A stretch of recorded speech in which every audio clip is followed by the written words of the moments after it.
ಪರ್ಯವೇಕ್ಷಣೆ ಮಾಡ್ತಾ ಇದೀವಿ 3 ತಾಲೂಕಲ್ಲಿ. ಒಂದು ಯರಗಟ್ಟೆ, ರಾಮದುರ್ಗ, ಸೌದತ್ತಿ. ಇದು ಸಾಯಂಕಾಲ 6-7 ಗಂಟೆವರೆಗೆ ಸುಮಾರು ಒಂದು 15 ಹಳ್ಳಿಗೆ ವಿಸಿಟ್ ಮಾಡ್ತೀವಿ. ಸೊ ಈಗಾಗಲೇ ಬೆಳೆ ಬಂದಿದೆ ನೋಡಲಿಕ್ಕೆ ಅನಿಸ್ತದೆ, ಆದರೆ ವಾಸ್ತವಿಕವಾಗಿ ಬೆಳೆ ಬರುವಂಥ ಲಕ್ಷಣಗಳು ಕೂಡ ಇಲ್ಲ. ಈಗಾಗಲೇ ನಮ್ಮ ಕೃಷಿ ಇಲಾಖೆಯವರು ಹಾರ್ಟಿಕಲ್ಚರ್ದವ್ರು ಸರ್ವೆ ಮಾಡಿದ್ದಾರೆ. ಬಿತ್ತನೆ ಸಂಪೂರ್ಣವಾಗಿದೆ, ಮೋರ್ ದೆನ್ 90% ಆಗಿದೆ, 97 ಆಗಿದೆ. ಸೊ ಆದರೂ ಕೂಡ ಇಲ್ಲಿ ಪಿಚ್ಕಲ್ಲಿ ನೋಡಿದಾಗ ಭಾಳ ಗಂಭೀರ ಪರಿಸ್ಥಿತಿ ಇದೆ. ಸೊ ನೋಡೋಣ, ಇನ್ನೊಂದು 10 ದಿವಸ ಒಳಗಡೆ ಮಳೆ ಆಗದಿದ್ದರೆ ಇನ್ನೂ ಸಮಸ್ಯೆ ಹೆಚ್ಚಾಗುತ್ತೆ ಮತ್ತು ಏರಿಯಾ ಜಾಸ್ತಿ ಆಗುತ್ತೆ. ಸೊ ನೋಡೋಣ, ಈಗ ಒಂದು ಹಂತದಲ್ಲಿ ಅವರು ಸರ್ವೆ ಮಾಡಿದ್ದಾರೆ, ಬಹುಶಃ ಇನ್ನೊಂದು ಹಂತಕ್ಕೆ ಮತ್ತೆ ಮಾಡಬೇಕಾಗ್ತೈತಿ, 2ನೇ ಹಂತ. ಸೊ ಇನ್ನು 10 ದಿವಸದ ನಂತರ ಸೊ ಬಹುಶಃ ಭಾಳಷ್ಟು ಡ್ಯಾಮೇಜ್ ಆಗುವಂಥ ಲಕ್ಷಣಗಳು ಕಾಣ್ತದೆ. ಸೊ ಇದನ್ನೆಲ್ಲ ವರದಿ ಮಾಡ್ತೀವಿ ಸರ್ಕಾರಕ್ಕೆ. ಸರ್ಕಾರ ಮುಂದೆ ಯಾವ ಕೇಂದ್ರ ಸರ್ಕಾರಕ್ಕೆ ಕಳಿಸ್ಬೇಕಾಗುತ್ತೆ, ನಂತರ ಬರಗಾಲ ಘೋಷಣೆ ಮಾಡಬೇಕಾಗುತ್ತೆ. ಎಲ್ಲ ಹೋಗಿದೆ, ಆಲ್ಮೋಸ್ಟ್ ಎಲ್ಲ ನೋಡ್ಲಿಕ್ಕೆ ಮಾತ್ರ ಅದು ಹಸಿರು ಕಾಣ್ತಾ ಇದೆ. ವಾಸ್ತವಿಕವಾಗಿ ಅಲ್ಲಿ ಹೋದ್ ನೋಡ್ರೆ ಅದರಲ್ಲಿ ಯಾವುದೇ ಬೆಳವಣಿಗೆ ಕಾಣ್ತಾ ಇಲ್ಲ. ಈಗ 65 ಏನೋ ಮಾಡಿದಾರೆ ಸರ್ವೆ, ಆದ್ರೆ ಇದು ಭಾಳ ಇನ್ನೂ ಹೆಕ್ಟರ್ ಮಾಡಿದ್ದಾರೆ. ಇದಾದ್ರೆ ಇನ್ನೂ ಭಾಳ ಗಣನೀಯವಾಗಿ ಜಾಸ್ತಿ ಆಗುವಂತ ಲಕ್ಷಣಗಳು ಕಾಣ ಬರ್ತದೆ.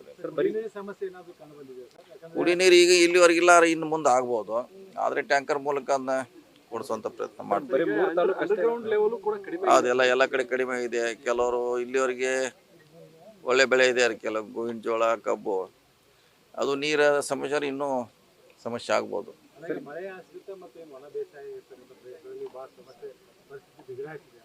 ಆಗಿದೆ, ಖಂಡಿತ ಆಗಿದೆ. ಇನ್ನೊಂದು 10 ದಿವಸ ನಂತರ ಅದಕ್ಕೆ ಸರ್ಕಾರ ಮತ್ತೊಂದು ಪ್ಲಾನ್ ಮಾಡ್ತೀವಿ. ಇಲ್ಲಿವರೆಗೆ ಒಂದು ಪ್ಲಾನ್ ಇತ್ತು, ಇನ್ನು 10 ದಿವಸ ನಂತರ ಬೇರೆ ನಾವು ಸ್ಟೆಪ್ನ ಇಡ್ತೀವಿ. ಬೆಳಗಾವಿ ಇದು 3 ತಾಲೂಕು ಹೊರತುಪಡಿಸಿ ಮತ್ತೆ ಬೇರೆ ಕಡೆ ಸೊ ಇದೇ ರೀತಿಯಾರ ಬೇರೆ ಕಡೆ ಹಬ್ತದಿರುವ, ಈವರೆಗೆ ಇಲ್ಲಿ ಮಾತ್ರ ಇತ್ತು.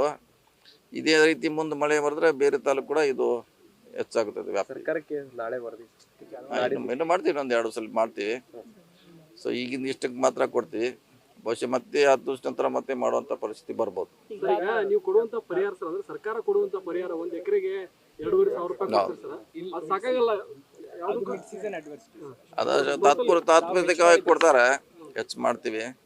ನೋಡೋಣ, ಇನ್ನು ಸರ್ಕಾರ ಮಟ್ಟದಲ್ಲಿ ಯಾವ ಅವ್ರಿಗೆ ಹೆಲ್ಪ್ ಮಾಡ್ಲಿಕ್ಕೆ ಸಾಧ್ಯತೆ ಪ್ರಯತ್ನ ಮಾಡ್ತೀವಿ. ಮಲಪ್ರಭಾದ್ ಮೀಟಿಂಗ್ ಮಾಡ್ತೀವಿ ಸರ್, ಇವತ್ತು ಕುಡಿಯ ನೀರಿಗೆ ಅಷ್ಟೇ ಸೀಮಿತ ಇತ್ತು, ಅದಕ್ಕೆ ಕುಡಿ ನೀರಿಗೆ ಸ್ವಲ್ಪ ರೈತರಿಗೆ ಕೂಡ ಕೊಡುವಂತ ಇದೆ ಅದರಲ್ಲಿ. ಸೊ ಮೆಜಾರಿಟಿ ನಾವು ಮುಂದಿನ ಜುಲೈವರೆಗೆ ಕುಡಿ ನೀರು ಇಟ್ಕೊಳ್ಳಿಕ್ಕೆ ಸ್ಪೇರ್ ಮಾಡೇ ಮುಂದೆ ಹೆಜ್ಜೆ ಇಡ್ತೀವಿ. ಇಲ್ಲ, ಮೇವುದೇನಿಲ್ಲ, ಮೇವುದೇನು ತೊಂದರೆ ಇಲ್ಲ, ಇದೆ ನಮ್ಮಲ್ಲಿ ಸಪ್ಲೈ ಮಾಡುವಷ್ಟು ಮೇವ್ದು ಇದೆ. ಮೇವು ಬ್ಯಾಂಕ್ ಸ್ಥಾಪನೆ ಮಾಡುವಂತದ್ದು ಇಲ್ಲ, ಈಗಾಗಲೇ ಇದೆ, ನಮ್ಮ ಕಡೆ ಐಡೆಂಟಿಫೈ ಮಾಡಿ ಇಟ್ಟಿದ್ದಾರೆ ಅಧಿಕಾರಿಗಳು. ಸೊ ಅದು ಅವಶ್ಯ ಬಿದ್ದರೆ ಕೊಡ್ತೀವಿ. ಅದು ಇನ್ನೂ ಕೇಂದ್ರ ಸರ್ಕಾರ ಮಾಡ್ಬೇಕು, ಅವ್ರು ಆದ್ಮೇಲೆ ಮುಂದೆ ಹೆಜ್ಜೆ. ನಾವು ವರದಿ ಕೊಡ್ತೀವಿ ಫಸ್ಟ್, ಕೇಂದ್ರ ಸರ್ಕಾರ ಮಾಡ್ಬೇಕು. ನಮ್ಮ ರಿಪೋರ್ಟ್ ಕೊಟ್ಟಾಗ ಅವ್ರು ಬರ್ತಾರೆ, ಬಂದ ಮೇಲೆ ಅದಕ್ಕೆ ಘೋಷಣೆ.